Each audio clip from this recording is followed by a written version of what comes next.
Now we're going to look at surround. We can open this application by clicking here in the KABS window. And what surround does is that it gives you a way to place the sound and modulate this.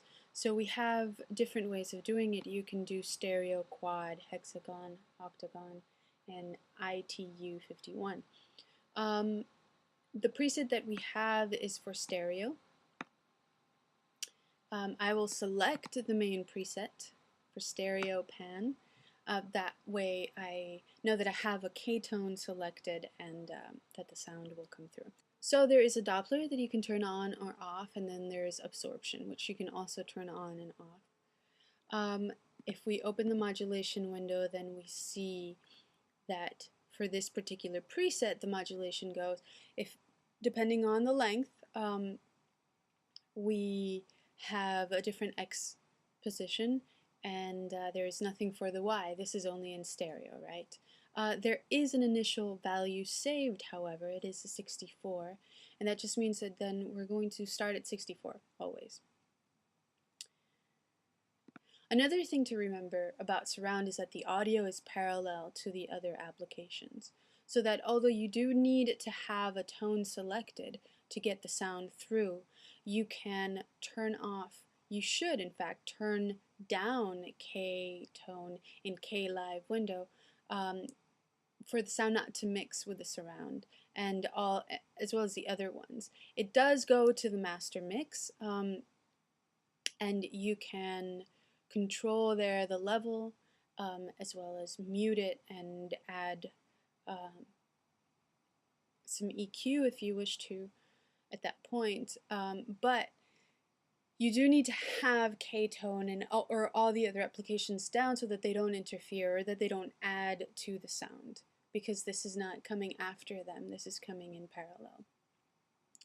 So it is important to remember then to turn the gain up in this surround window, and then in K Live, which is where we have our mixer, and we have also displayed what is happening in all the other applications, so that we can see that K-tone has the clean tone preset selected as well as the modulation.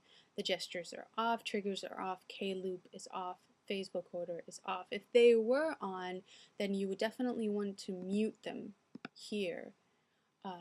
And although you do need K-tone to be on to get the sound to surround, you have to mute it here as well, so that it doesn't add to the sound, the signal coming from surround. So we know that the length of the bow will control the panning, and so I can play